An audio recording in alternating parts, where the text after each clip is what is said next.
Honduras es una tierra con mucha historia. Aquí llegó Cristóbal Colón, el gran navegante que descubrió América.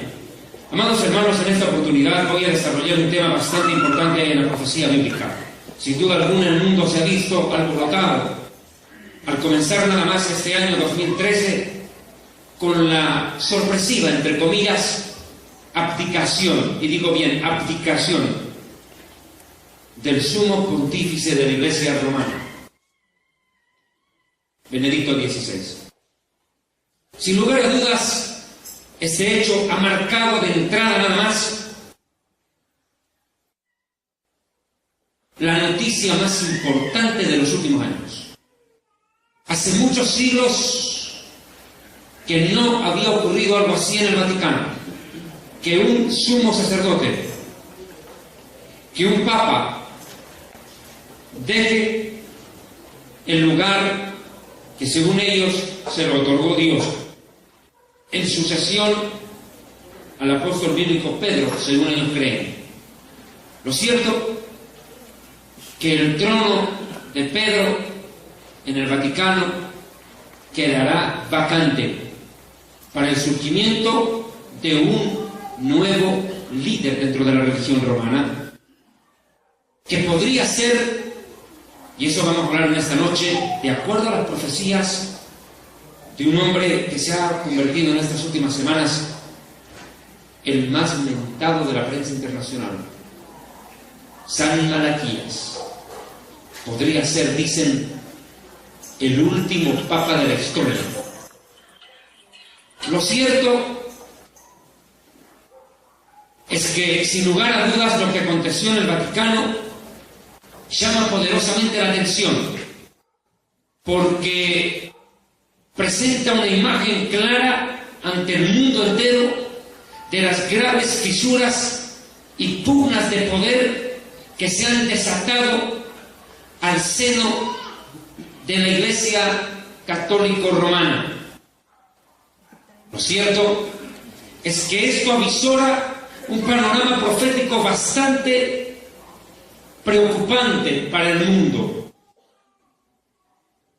Hace años atrás, en una conferencia que yo dictaba en Centroamérica precisamente, lo dije claramente: el próximo Papa traerá calamidad al mundo, y el actual será un Papa de transición. Lo dije muy claro, un Papa de transición, refiriéndome a Benedicto XVI. Pero no me deja de sorprender muchísimo más la extraña predicción de un amigo mío, el doctor Antonio Bolaños, quien se atrevió a decir algo que realmente solo Dios pudo haberlo dicho. Bolaños, en una conferencia, dice que Benedicto XVI solo duraría 7 años. Y esa profecía la dio Bolaños en una conferencia hace bastantes años atrás, si más no me equivoco, hace 5 años. Bolaños dijo textualmente que el Papa actual, Benedicto XVI, solo duraría en el pontificado 7 años. Y exactamente eso es lo que ha pasado. Una semana de años, 7 años, duró en el pontificado Benedicto XVI. Yo quiero dejar claro y mencionar lo siguiente. Yo, David Diamond, no creo en Nostradamus, no creo ni me rijo de acuerdo a las profecías de San Malaquías, pero mi deber como predicador y estudioso de las profecías bíblicas, expositor de este tema, es nutrirme de la información que está corriendo y que de pronto se convierte en noticia de primera mano para quienes sí lo creen. Y también es mi responsabilidad cotejar esas supuestas profecías o profecías afín a la luz de la Biblia. Es nuestro deber. Yo no estoy promoviendo ni a Nostradamus ni a San Malaquías.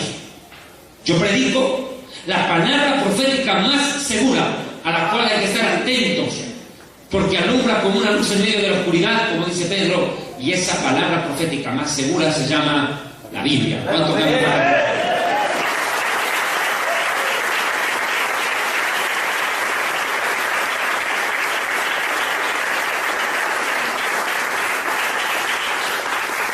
hacia el año 325, y lo digo claramente en mi libro Historia del Futuro, en la página 218, en el año 325 de la era cristiana, Constantino, el emperador romano, que era un pagano perseguidor de cristianos y que se convirtió sorpresivamente, misteriosamente al cristianismo, porque según él dice y cuenta, él vio una cruz en el cielo y escuchó una voz que le dijo: con esto vencerás, y en efecto ganó una batalla.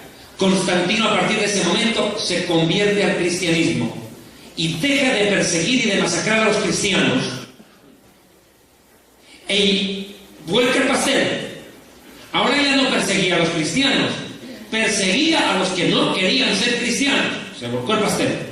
Y este emperador romano, Constantino, más que con el corazón, con el ojo político y el cerebro del estadista, dice: bueno, aquí en el Imperio Romano tengo demasiadas religiones, cada cual tiene su creencia, y encima surge el cristianismo, y el cristianismo está creciendo a una gran velocidad. Yo mato a un cristiano y se convierte en 10, es todo un problema para mí esta situación, no la puedo manejar. Entonces, dice él, en un excelente cálculo político, Constantino dice: ok, prefiero que todos se conviertan al cristianismo y no que el cristianismo me crezca, se me multiplique y me divida el imperio. Una gran jugada maestra de ajedrez, la de Constantino. Dejar de perseguir al cristianismo, que era la religión que más crecía en el Imperio Romano, convertirse a ella y ordenar que todas las religiones se sometan a la misma, para mantener cohesionado políticamente, escuche bien, políticamente el Imperio Romano. Lo que les estoy diciendo es que la creación y el surgimiento de la Iglesia Católica Romana no fue una obra del Espíritu Santo, fue una decisión pragmática de un hombre con una capacidad política y visionaria impresionante. Definitivamente, lo que dio origen a la Iglesia romana fue el deseo y la ambición del poder político, no la dirección del Espíritu Santo. Constantino, el gobernador, decide crear una nueva religión, el Sacrosanto Imperio Romano, prácticamente. Y ya no los mantiene unidos bajo su figura política. A eso le añade otro factor: la religión, la espiritualidad. Entonces se convierte en la religión oficial del imperio, el cristianismo, pero un cristianismo idólatra y pagano, que nada tiene que ver con el cristianismo que predicó el Hijo de Dios. Nada tiene que ver. Y lo digo con todo respeto a mis amigos católicos. El catolicismo es una deformación espiritual y doctrinal del cristianismo bíblico. Es una deformación espiritual y doctrinal del verdadero cristianismo que predicó Jesús. Que nunca va a ver en la Biblia a los apóstoles o al mismísimo Jesús yéndole a encender velas a la Virgencita y rezando el rosario. Es una nada, no existe en la Biblia. Es una deformación, porque la Biblia prohíbe eso, porque cometen el delito o pecado de idolatría quienes lo practicaron. Ahora escuchen. Entonces Constantino, en el año 325, convoca a los más importantes jerarcas de su imperio en un concilio, al cual él denominó el Concilio de Nicea.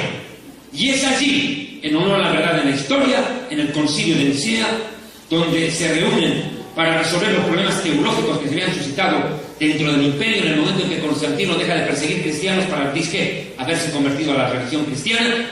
Tiene que arreglar y recomponer. Decide unir en torno a él, en este concilio, la figura política que ya tenía el poder político en el Imperio Romano, y dice: ahora voy a unir el poder espiritual, pero no se lo voy a delegar a otro, ahora lo voy a ejercer yo. Entonces Constantino asume el poder político y el poder religioso. O sea, lo que Jesús dijo, a él no le entró en el oído ni en la cabeza, menos en el corazón. Que al César se dé lo que es del César, y a Dios lo que se dé lo que es de Dios. que no se mezcle nunca la política con la religión, porque cuando usted mezcla política con religión, usted está jugando con fuego, y las cosas, cuando ocurren en sí, pierden el propósito para el cual fueron hechas por Dios. Fusionar la política con la religión es una aberración ante los ojos de Dios. Pero Constantino dice, a mí no me importa eso. Yo voy a crear mi propia versión del cristianismo, donde yo seré el César, el emperador, y al mismo tiempo el sumo sacerdote de la religión que acababa de crear. O sea, ahí por primera vez el primer papa es Constantino, nunca Pedro. Pedro, es más, ni se enteró que lo habían nombrado papa en vida. Muchos dicen, pero Pedro, sobre esta roca fundaré la iglesia, ¿no? ¿Cómo Jesús iba a poner a Pedro como responsable de la iglesia cuando Pedro los 10 minutos lo negó 3 veces? ¿Cómo iba a endiosar a un hombre colocando sobre sus hombros la responsabilidad de la iglesia por todos los siglos? La declaración de Pedro, lo hemos dicho más de una vez en las conferencias, es el fundamento de la iglesia. La declaración de Pedro, no Pedro como persona. ¿Y qué fue lo que declaró Pedro cuando Jesús los reúne a sus discípulos y les dice, ¿quién dice la gente allá afuera que soy yo? Y le dice, bueno, unos dicen que tú eres Elías, otros dicen que eres Jeremías, inclusive que eres Juan, o uno de los profetas. Y Jesús les dice, o sea, no saben ni quién soy yo. Bueno, a ver, y ustedes discípulos, apóstoles, seguidores míos, ¿quién creen que soy yo? Y Pedro levanta la voz en el cuello y dice, tú eres el Hijo de Dios, el Mesías, el Hijo de Dios viviente.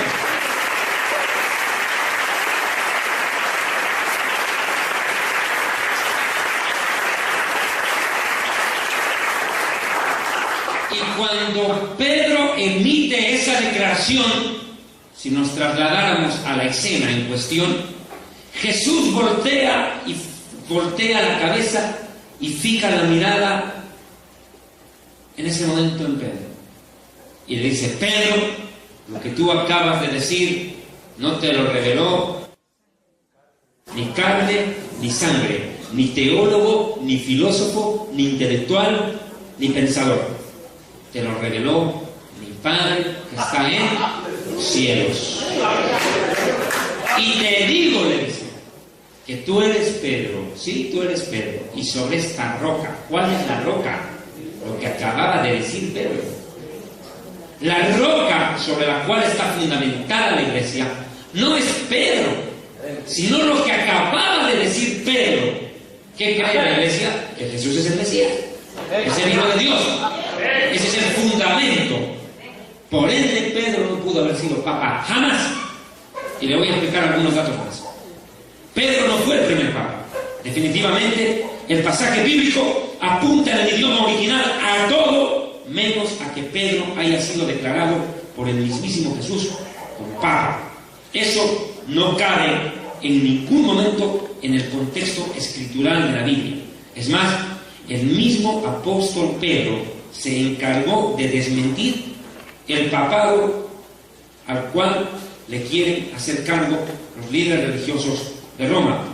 ¿En qué momento el apóstol Pedro niega ser el papa? En 1 de Pedro 2:4, Pedro dice, acercándose a Jesús, la piedra viva, desechada ciertamente por los hombres, mas para Dios escogida y preciosa. Es el mismo apóstol Pedro, en la primera epístola, que se encarga de desmentir, de decir, yo no soy el líder de la iglesia. La piedra no soy yo, la piedra viva es él, el Hijo de la vida.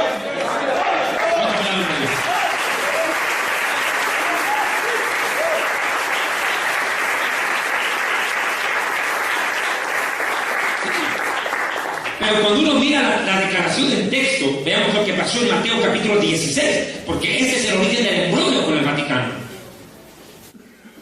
En Mateo capítulo 16, versículo 15, precisamente se da la escena esta. Veamos, recordémosla, retrocedemos un poco el asunto al momento en el cual Jesús y Pedro conversan. Dice, Jesús les dijo a sus discípulos, ¿y vosotros? ¿Quién decís que soy yo? Respondiendo Simón Pedro le dijo, Tú eres el Mesías. Partamos de él. El Mesías. Atahu Ha-Mashiach. Le dicen en hebreo. Tú eres el Mesías. ¿Y qué es el Mesías? Si no fue precisamente el personaje más esperado en la historia de Israel. Hasta el día de hoy mi pueblo sigue esperando el Mesías. Muy pocos lo reconocieron. Y los que lo reconocieron lo hacen ahí en ese mismo momento, a través de Pedro. Pedro reconoce en Yeshua, en Jesús, al Mesías esperado por la nación de Israel, al verdadero Mesías prometido por el Dios vivo y verdadero, el Santo de Israel, el Dios de Abraham, de Isaac y de Jacob, el Dios de nuestros padres. Pedro observa y dice, Él es el Mesías, pero no lo dice por sí mismo, sino por una obra del Espíritu Santo. Y no se conforma con reconocer el mesianismo que de Yeshua, que es mucho decir. No, añade otra declaración. Vea, es que lo que dijo Pedro no es cualquier cosa. Tú eres el Mesías, el Hijo del Dios viviente. Tremenda declaración. El Hijo del Dios viviente, el unigénito. Entonces le respondió Yeshua, bienaventurado eres, Simón bar Yona, Simón hijo de Yona, de Jonás, porque no te lo reveló ni teólogo ni filósofo, lo dije, ni carne ni sangre. Esto no te lo reveló ningún intelectual. Esto no lo has ido a aprender a la universidad, sino mi Padre que está en los cielos. Mi Padre, mi Papa, mi Abba. Después voy a explicar la palabra Papa. Y yo también te digo, tú eres Pedro. Ok, si yo soy el Mesías, el Hijo de Dios, tú eres Pedro.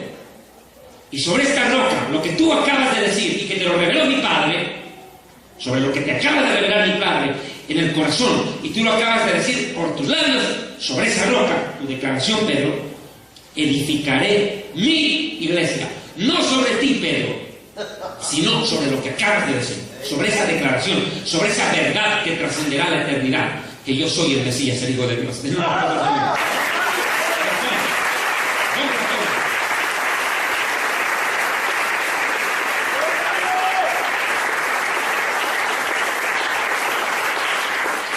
Sobre esta roca edificaré mi iglesia.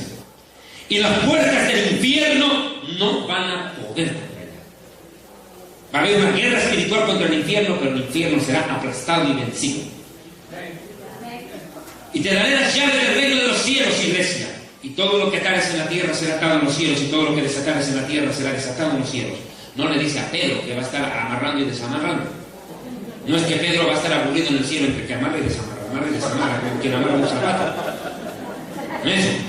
En la iglesia, poder espiritual, es decir, te voy a dar poder espiritual a la iglesia sobre el infierno. Entonces mandó a sus discípulos que a nadie le dijeran que él, escuchen, que él es el Mesías. Les dijo, ya, ok, tú acabas de decir que yo soy el Mesías, Pedro, perfecto, pero ya no se lo digas a nadie, tranquilo, eso queda entre nosotros. Que quede ahí, ya está dicho. Yo quería saber lo que ustedes pensaban y ya lo sé. Pero Pablo hace otra declaración trascendental en la historia. Rav Shaul, el rabino Saulo de Tarso. Pablo, el gran teólogo del Brit Hadashah, del Nuevo Testamento. Este intelectual judío que tiene un encuentro con el Mesías hace una declaración también que no es de desestimar. Este intelectual judío que tiene un encuentro con el Mesías hace una declaración también que no es de desestimar. 1 Corintios 10:4, para el católico que todavía le quede dudas. Y todos bebieron la misma bebida espiritual, porque bebían de la roca espiritual que les seguía. Y la roca era Mashiach, el Mesías, Cristo. La roca, nunca fue Pedro. Nunca Pablo dijo, la roca es Pedro, él es el Papa, él es el jefe, él es el capataz. Nunca. No. Pablo dijo, si después el mismo Pablo tiene problemas con Pedro en el libro de los Gálatas, hipócrita le dice, le reprende al pleno Papa. No puede ser eso. Lo cierto Es que por ende descartamos cualquier idea doctrinal en la cual se presente que Pedro es el dueño de la iglesia en la tierra. No es así. Se descarta por antonomasia. Y yo quiero invitar a mis amigos televidentes de Historia del Futuro a que se sirvan ver una conferencia que yo di hace un tiempo atrás en la República de El Salvador, que se llama Babilonia, la grande, la madre de las rameras. Una prédica en YouTube que se la recomiendo, que dura como 2 horas, en la cual explico precisamente este tema de la Iglesia Católica a la luz de la Biblia, algo que por razones de tiempo no puedo hacer en este momento porque no es el tema en sí. Simplemente estoy tomando pincelazos de ello. Lo cierto, amados hermanos, hermanas, amigos televidentes, es que Pedro nunca pudo haber sido papa, pero sin embargo este concilio de Nicea cambió la historia del cristianismo, y no para bien, sino para mal, porque les vuelvo a decir, lo que hizo ese momento Constantino fue crear un sincretismo religioso, fusionar todas las religiones paganas que habían dentro del Imperio Romano y camuflarlas, disfrazarlas de cristianismo y obligarlas como religión oficial. Un ejemplo: Jesús nació el 25 de diciembre. Eso aquí me consta, usted estuvo ahí. Usted vio la partida de nacimiento que dice Jesús nacido el 25 de diciembre a las 12 de la noche en Belén. ¿Qué celebraban los romanos en la época del imperio antes de que Cristo nazca? Ellos celebraban la Saturnalia romana, el solsticio, la fiesta del dios Baal. Ellos celebraban eso en esa semana. ¿Y qué hicieron? Cristianizaron esa costumbre pagana. Y dijeron, bueno, ya no es el sol, ahora va a ser el sol de justicia y listo, es el Mesías. Eso hicieron, un sincretismo, mezclaron todas las religiones ahí. Hicieron una ensalada rusa ahí, tremendo, mezclaron todo. Y para colmo, no bastándoles el cometer el terrible sacrilegio de mezclar lo santo de Dios con las religiones paganas e idolátricas del Imperio Romano, cometen la aberración mayúscula de añadirle ambición política. O sea, tergiversación de la Biblia, fusión a religiones paganas y diabólicas, más ambición política. Es catolicismo, pero no cristianismo. Porque el cristianismo se basa en Cristo y la Biblia, no en la tradición de los hombres, no en la costumbre, mucho menos en la idolatría y en el paganismo, que son precisamente el núcleo de la fe de la religión más prostituida de la historia, la católica, a la cual la misma Biblia la llama madre de las rameras.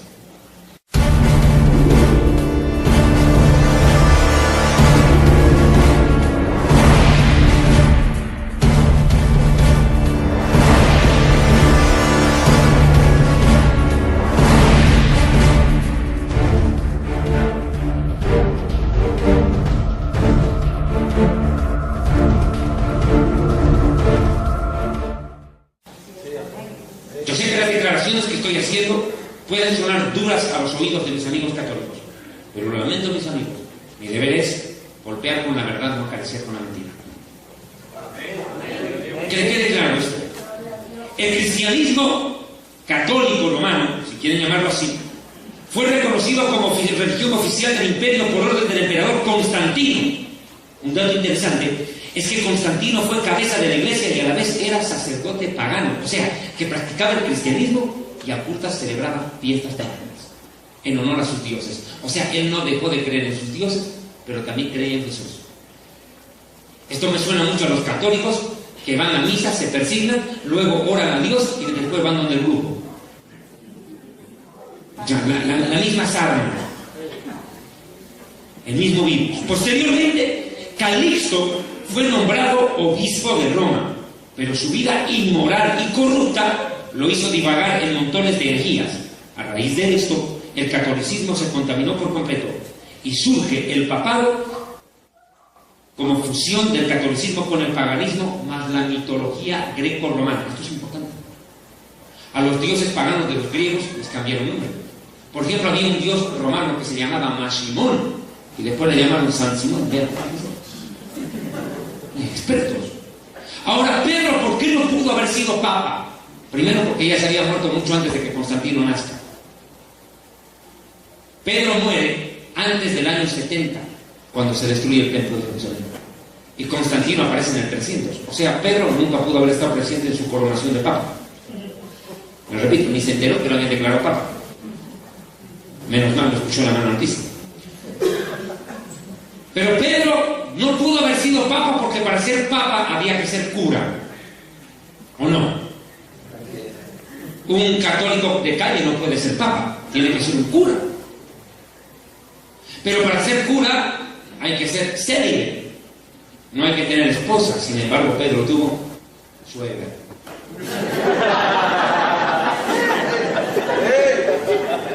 Tuvo suegra.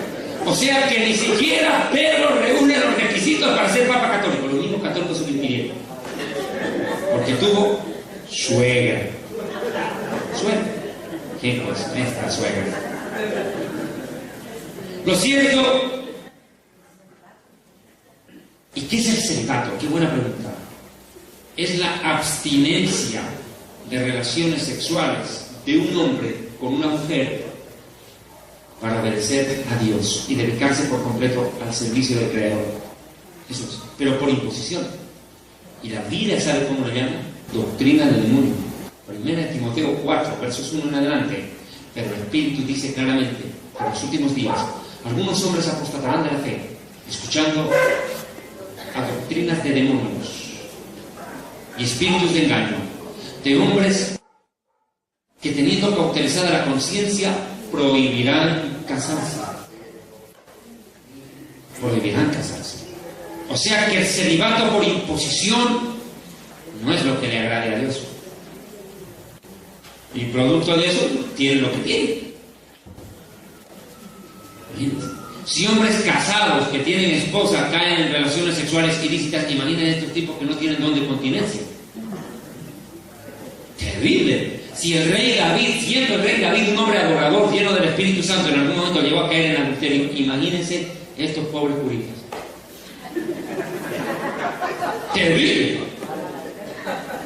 Lo cierto es de que, en honor a la verdad, ¿quién fue el primer papa al que se le dio el título de papa? ¿A quién? ¿A quién? Fue al obispo de Roma, Bonifacio III, en el año 607. Con altos honores se le declara papa, no yuca, no mazorca, no remolacha, papa. Papa. Papa. Ya claro. Pero ¿de dónde viene esta famosa palabra papa, la cual se ha hecho tan popular en el léxico? Bueno, en honor a la verdad, la palabra papa no es mala, sino el sentido que le dio. La palabra papa viene desde atrás, desde la Biblia, del arameo abba, la cual para nosotros los judíos es la primera palabra que el niño pronuncia al nacer. Abba, abba. Y no se refiere a su padre terrenal, sino a Dios. Dice la tradición judía que todo niño que viene al mundo alaba a Dios en su primera palabra. Abba, que significa mi papito, mi Dios. Y Jesús la usó en Mateo 23:9. A nadie llamaréis Abba, Padre, pues uno solo es vuestro Padre y está en los cielos. Y Jesús se refería a Dios el Padre como Abba, como Papa. Miren, Marcos 14:36, página 224 del libro Historia del Futuro. Y decía: Abba, Padre, todas las cosas son posibles para ti. Y después, ese sentimiento de paternidad de nosotros hacia Dios, de amor hacia nuestro Padre, se ve patentizado cuando Romanos capítulo 8, versículo 15 dice: pues no habéis recibido el espíritu de esclavitud para estar otra vez en temor, sino que habéis recibido el espíritu de adopción, por el cual clamamos: Abba, Padre. Pero vuelvo a leer Mateo 23:9. Jesús dijo: a nadie llamaréis Papa. La palabra Abba en hebreo, perdón, en arameo, es traducida al latín como Papa y se le atribuye al líder de la iglesia romana, algo que por demás es una herejía, porque Jesús está diciendo que ese título solo le pertenece a Dios el Padre.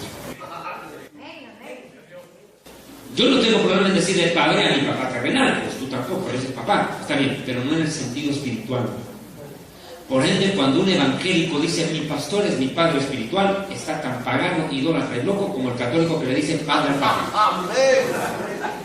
Comete el mismo error. Ya no es el tatacura, ahora es el tatapastor. El taita. Porque el padre de los espíritus es Dios. La Biblia lo dice. El padre de los espíritus. Ahora aquí quiero llegar a esto. Ante la abdicación de Benedicto XVI, lamentablemente, con respeto lo digo, disculpen, soy un poco sarcástico, nuestros amigos católicos se quedaron huérfanos. Se quedaron sin papá. Su papá los despreció. Y cada cierto tiempo se quedan huérfanos o se sienten abandonados porque su padre ahorita como lo tengo ocultados. Pero nosotros tenemos un padre que no puede a Dios. Gloria a Dios el Padre, al Dios vivo y verdadero, al Creador del universo, al Padre de nuestro Señor, a nuestro Padre. Él no es un papá que se muere o que renuncia a su lugar de papá. Imagínese Dios diciendo, no, yo no quiero ser padre, nada, me retiro del cargo. Que ríe si estamos fritos. Ay, mis amigos católicos se quedaron en pocas palabras. Bueno, mire, pero la Iglesia romana, con este Papa, le ha tocado bailar con la más fea. Quiero hablar acerca de las profecías de este hombre llamado San Malaquías. ¿Quién fue este personaje? ¿De dónde salió? San Malaquías era un sacerdote católico que recibió una supuesta revelación del Espíritu de Dios. Aquí yo hago una puntualización. Personalmente, el Espíritu Santo no le dirigiría en una revelación de semejante tamaño a un idólatra. Eso yo tengo claro. El Espíritu Santo, cuando se reveló o Dios habló algo a alguien, dice la Biblia que Dios habló a los santos hombres. Santos, no idólatras. Vean el libro de Pedro, se lo voy a demostrar, porque yo quiero que me entienda cómo es que llega una profecía. No es que una profecía viene porque usted se comió 4 tallarines, 8 cerdos, 27 patos y se pegó 8 naranjas y 9 vasos de leche y recibió una profecía. O sea, eso está bien que lo predique Cashmuna, Guillermo Maldonado, que entonces se tragarán que los tipos reciben revelaciones, pero no que diabólicas. Estamos hablando de revelación de verdad, no payasada. Mire lo que dice la Biblia. ¿Cómo es que llega una profecía? Mire, segunda de Pedro capítulo 1 cuenta cómo es que llegan las profecías y a quiénes le vienen. Segunda de Pedro, y no es Pedro Picapiedras, justo. Segunda de Pedro 1, verso 19. Tenemos también la palabra profética más segura, la cual hacéis bien en estar atentos como una antorcha que alumbra el lugar oscuro, hasta que el día esclarezca y el lucero de la mañana salga en vuestros corazones. Entendiendo primero esto, 2 puntos, clave esto, póngale cuidado amigo, que ninguna profecía de la Escritura es de interpretación privada. O sea que nadie puede agarrar un versículo de la Biblia y decir, esto Dios lo dijo por mí. Eso solo lo pudo haber dicho el Mesías, y Yeshua lo dijo. Cuando desenrolla el libro del profeta Isaías y dice, el Espíritu del Señor está sobre mí por cuanto me he ungido a predicar buenas nuevas a los abatidos, Jesús dice, esto habla de mí, pero Él es quien para decirlo. Pero surge un loco, trastornado, diabólico, llamado José Luis Miranda, de la secta 666, creciendo en desgracia, digo en gracia. Pero este personaje, este loco de acá, agarra un versículo de la Biblia en el libro de Timoteo que dice, porque hay un solo Dios y un solo mediador entre Dios y los hombres, Jesucristo hombre. Y dice, yo soy Jesucristo hombre, de mí habla. ¿Qué te fumaste? ¿Qué se habrá fumado? ¿Qué cosa habrá inhalado esa persona antes de decir semejante locura? O sea, la profecía no es de interpretación privada. No es que yo agarro un versículo de la Biblia y digo, no, es que Isaías hablaba de David año. Jeremías hablaba de David año. No, eso no se puede. Yo no puedo interpretar como privada una profecía escrita. Eso no es de interpretación privada. Porque nunca, ponga cuidado, nunca es nunca, pues, la profecía fue traída por voluntad humana, sino que los santos hombres de Dios, santos hombres de Dios, no dicen religiosos idólatras, dicen santos hombres, hablaron siendo inspirados no por la Virgen María, ni por la Virgen de Fátima, ni por la Guadalupe, ni la de Suyapa, ni por la Virgen de Copacabana, ninguna virgen, siendo inspirados no por el ángel Gabriel, siendo inspirados por el Espíritu Santo. O sea, que claro el requisito: santos hombres de Dios, inspirados por el Espíritu Santo. Quien no cumple esos requisitos de santo hombre de Dios más de Espíritu Santo es un falso profeta. Y más aún, quien practicare una religión tan antagónica a la Biblia como el catolicismo idólatra.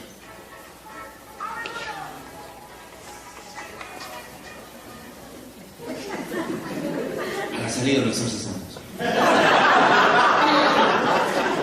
Por lo menos su celular es apostólico. Su celular es apostólico, pero no tanto como el mío. El mío mejor.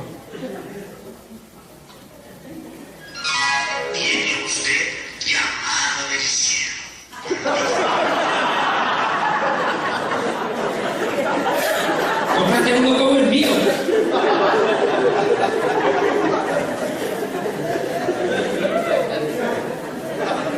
Bueno, lo cierto es que los santos hombres de Dios hablan siendo inspirados por el Espíritu Santo.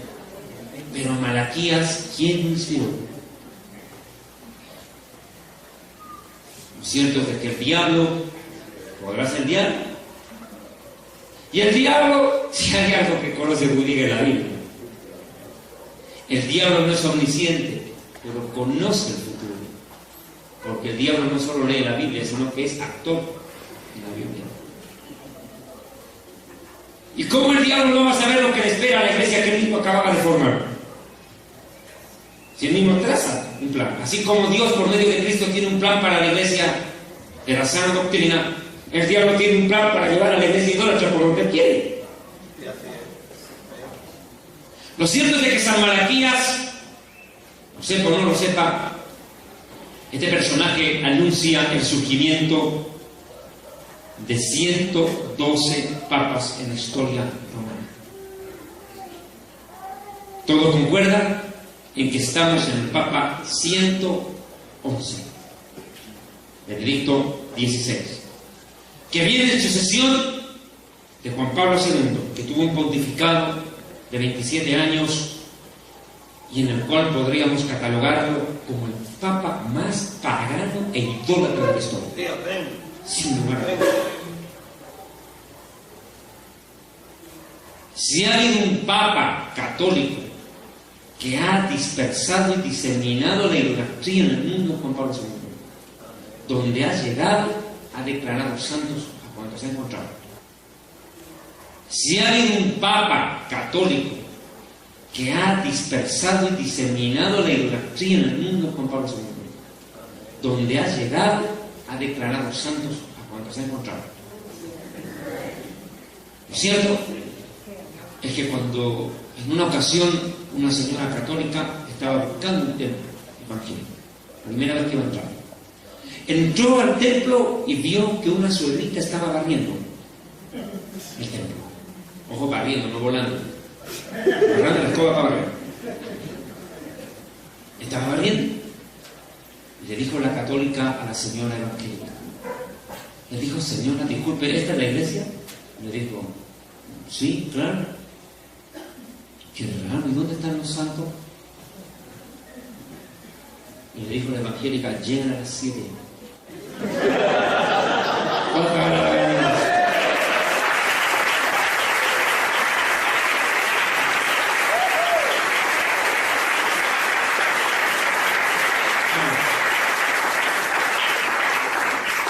Es que en la iglesia falsa los santos son de mentiritas, son muñequitos. El juguetón, juguetería. En cambio, en la iglesia que ama y teme a Dios, donde está el Espíritu Santo, los santos son aquellos que han nacido de nuevo, santificados en la sangre del Cordero.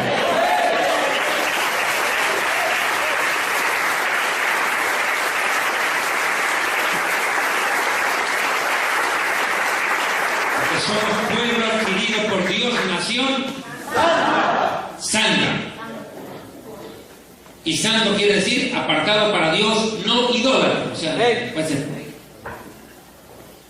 Lo cierto es que San Malaquías se atreve a decir que 112 papas regirían los destinos de la Iglesia romana, pero no es el único. Otro personaje surge en escena, San Agustín de Hipona, quien también anuncia que el último Papa vivirá grandes sufrimientos. Pero hay otro que se suma, San Francisco de Asís. Él también se atrevió a decir que el último Papa de la historia tendría serios problemas. El que viene después de este tendrá gravísimo problema. Que habrá, dice, una crisis, una interna pelea de poder, que va a provocar una fuerte escisión, dice, dentro de la iglesia mía, lo dice San Francisco de Asís. Y los herejes tomarán el control. Y una secta ocultista, dice, una secta ocultista se hará del control de Roma. Pero ¿qué más dijo San Malaquías? San Malaquías se atrevió a hablar de un antipapa y de una anti-iglesia en los días del último papa. Dice San Malaquías textualmente que el último papa de la historia tendrá que escapar de la ciudad de Roma en medio de un voraz incendio, que tendrá que pastorear, escucha literal, pastorear a su rey en tiempos de muchas tribulaciones. Suena la palabra tribulación. Exacto, Jesucristo que habrá tribulación y gran tribulación en la vida. Desgracias en el mundo, lo que describe el libro del Apocalipsis. Dice que habrá gran tribulación y dice que Roma, la ciudad de las 7 colinas, y esto lo dice San Malaquías, la ciudad de las 7 colinas será incendiada y el Papa escapará con gran temor y los cardenales abandonarán Roma, dice, y el Papa morirá asesinado en el destierro mientras Roma es incendiada. Esa es la profecía de San Malaquías. ¿Cuál es la ciudad de las 7 colinas? Sin lugar a dudas, la ciudad de las 7 colinas es la ciudad de Roma. Quiero aclarar esto. La palabra Roma viene de 2 nombres que surgen en medio de una muy antigua mitología. Dice que habían 2 niños que quedaron huérfanos, que se llamaron Rómulo y Remo, que ante la muerte de su madre fueron amamantados por una loba, y dicen si de Rómulo y Remo deriva Roma. Entonces el nombre Roma viene de él. Pero quiero ser práctico en esto. ¿Cuál es la ciudad de las 7 colinas? Roma. ¿Cuál es el nombre de cada una de las 7 colinas? Página 220 de la Historia del Futuro. Las 7 colinas de Roma son Coeliano, Esquilino, Capitolino, Palatino, Quirinal, Viminal y Aventino. El monte Aventino es el lugar donde está ubicada la Basílica de San Pedro, centro del Vaticano. La palabra Vaticano viene del latín vaticinio, que significa hechicería y adivinación. Vaticinar. Pero poneo, Apocalipsis 17:9, esto para la mente que tenga sabiduría. Los tontitos no, los que tienen sabiduría de Dios sí. Las 7 cabezas son 7 montes sobre los cuales se sienta una mujer que es una iglesia prostituta, una ramera. Habla de la ciudad de Roma, la ciudad de las 7 colinas, a las cuales ahí se llama mención. Y Apocalipsis 17, verso 18, la mujer que has visto es la gran ciudad que reina sobre los reyes de la tierra. Y curiosamente, la iglesia romana tiene legaciones diplomáticas en 172 países del mundo. Déjeme decirle que la iglesia católico romana no es solamente una iglesia, es un estado pontificio. ¿Qué quiere decir un estado pontificio? Voy a primero definir lo que significa estado. De acuerdo al célebre filósofo griego Platón, Estado es la sociedad políticamente organizada entre gobernantes y gobernados, que se rigen por una ley en común en su convivencia. La sociedad políticamente organizada entre gobernantes y gobernados que se rigen por una ley en común. Eso es un Estado. Y un Estado pontificio quiere decir un Estado religioso. No existen estados religiosos en el mundo, salvo Roma. No hay. Ni siquiera la Meca en Arabia Saudita para los musulmanes es un estado religioso. Simplemente es una ciudad religiosa donde van y peregrinan. Pero no es una ciudad o un país religioso como en el caso del Vaticano. El Vaticano es un estado, es decir, un país. Un país que tiene no un presidente, a diferencia de Roma. El Vaticano no tiene presidente de la República, no tiene primer ministro, no, lo que tiene es rey. Rey tiene. Es igual que el rey de España, la reina de Inglaterra, el rey del Vaticano. Se llama, en este caso, Benedicto XVI. Es un rey, él no tiene un presidente. Por eso, aprovecho la aclaración, no se puede hablar de una renuncia del Papa en Roma. No se puede llamar renuncia, porque renuncia es un término que se aplica de presidentes para abajo. Pero los reyes nunca renuncian. Se llama abdicación. Abdicación. Y lo que ha habido en Roma en estos días es una abdicación papal, no una renuncia. No es que el Papa ha renunciado, ¿no? El Papa nunca renunció, abdicó, es otra cosa. Ese es el verbo correcto, abdicar, porque se refiere a un rey. ¿Cuáles son las razones que llevan a Benedicto XVI a dimitir? A abdicar. Muchísimas razones. Sin lugar a dudas, una terrible pelea interna dentro del seno del imperio religioso de Roma. Unas declaraciones sorprendentes le han dado la vuelta al mundo. Las de un periodista en la red RT, que vinieron como una confirmación a lo que yo desde un principio entendí. Y lo digo con todo respeto y sencillez ante Dios y ante ustedes. Cuando yo leo la noticia de la abdicación del Papa en internet, lo primero que yo entiendo es que esto es un golpe de Estado.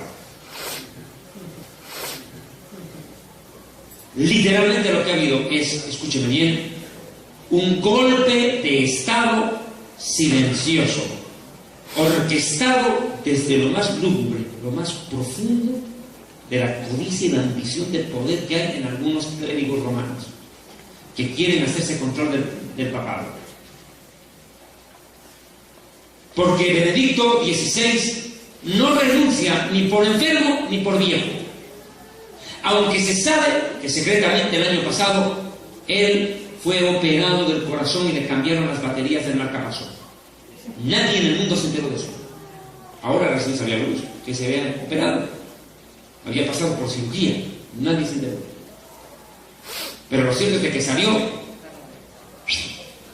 0 kilómetros de la operación. O sea, que el Papa estaba en la plenitud de su vitalidad después de esa operación. Él estaba en la capacidad de seguir al mando del Vaticano. Pero, definitivamente, nunca los medios de comunicación dirán que al Papa lo obligaron a abdicar. Lo obligaron. ¿Quiénes y por qué? Es la pregunta que vamos a explicar. Dentro de la Iglesia Católica Romana no es desconocido, a lo largo de los años siempre ha habido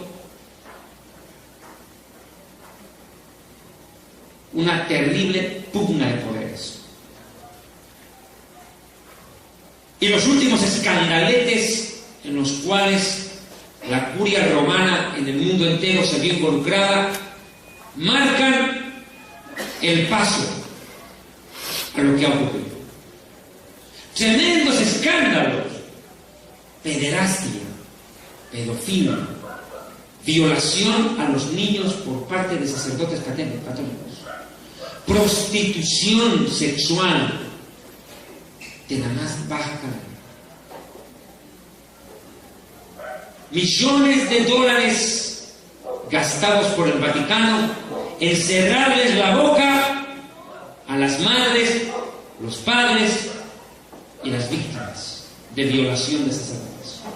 Violación por parte de sacerdotes. Es una frase. Gastaron cantidades de dinero para callar la boca. Y uno de los casos más claros se presenta en México, un país eminentemente católico.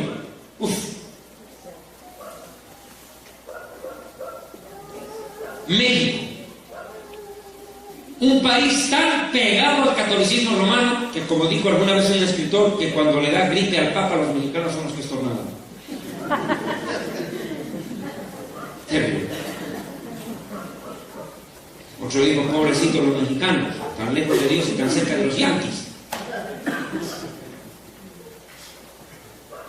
México, un país que recibió a Benedicto XVI con los brazos abiertos, pero se toparon con una cachetada en la cara. Porque si hay un país donde los sacerdotes violaron niños, es México. Cantidades de niños que denunciaron y otros callan. Lo cierto es que los padres de estos niños violados y las mismas víctimas que ya han crecido, en algunos casos, mandaron sendas cartas al Papa, quejándose y pidiéndole que haga algo contra la violación a los niños por parte de sacerdotes. El Papa, siendo oídos sordos, nunca respondió jamás a alguna misiva de estas padres. Bueno, tuvieron una efímera alegría cuando se enteraron que Benedicto XVI venía a este lado del mundo, a América Latina, y decidía visitar México. Desesperadamente, por todos los medios posibles, aún tratando de burlar el protocolo, los padres y las víctimas intentaron tener una audiencia papal, que el Papa les reciba y los escuche. Pero el Papa no quiso tocar el tema, ni siquiera en los discursos. Nunca obvió, para él eso ni existió. Y considero yo, ese fue uno de los grandes errores del pontificado de Benedicto XVI. Porque si hay un país, lo digo una vez más, católico mayoritariamente, fanático de la religión católica, es México. Pero lo que hizo el Papa, yo creo, no será olvidado en la historia de México.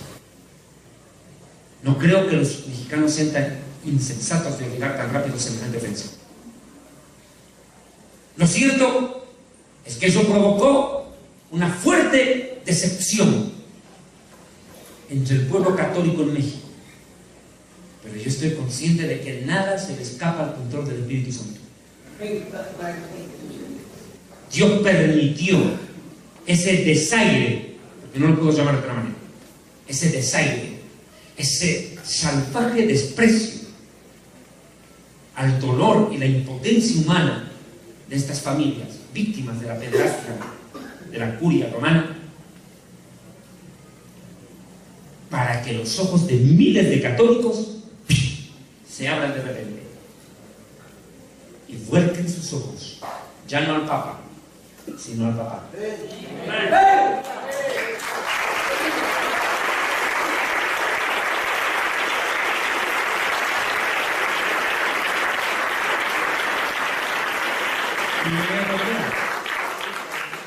Y ahora para los católicos en México, esa famosa frase, todos los caminos conducen a Roma. ¿Y a quién le interesa ir a Roma? No me interesa.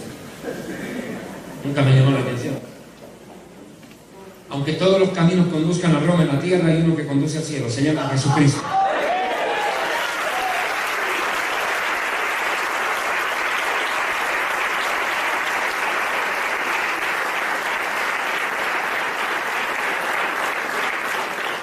Pero otro factor acá, amigo. Los católicos, lo dije hace rato en un tono jocoso, pobrecitos se quedaron sin papá, huérfanos de padre. Para colmo se quedaron sin sumo sacerdote. Tremendo problema. Ellos le llaman el sumo pontífice, el sumo sacerdote de Roma. Qué raro. La Biblia dice que hay un solo sumo sacerdote, el Hijo de Dios. La Biblia es clara y contundente. Dice que nuestro sumo sacerdote es Cristo. Lo dice la Biblia en Hebreos capítulo 4, verso 14. Por tanto, teniendo gran sumo sacerdote que traspasó los cielos, Yeshua, Jesús, el Hijo de Dios, retengamos nuestro llamado. O sea, que los católicos se quedaron sin papá y se quedaron sin hijo, ese sumo sacerdote. Terrible. Porque usted sabía de que el Papa se usurpa la Trinidad. Papa, Padre, sumo sacerdote, o sea, Hijo, que es Cristo, el sumo sacerdote. Representante de Dios en la tierra, vicario del Hijo de Dios, o sea, se cree el Espíritu Santo. Terrible herejía. O sea, se cree el Padre, Hijo y Espíritu Santo al mismo tiempo. A la luz de la Biblia, terrible. Terrible. Ahora, aquí viene otro factor. ¿Qué va a pasar en Roma ante esto? La evidencia es clara. Lo que pasó en el Vaticano no fue algo improvisado, fue planeado. Esto no fue algo que se dio de la noche a la mañana, estaba fríamente calculado, como dijo el Chapulín.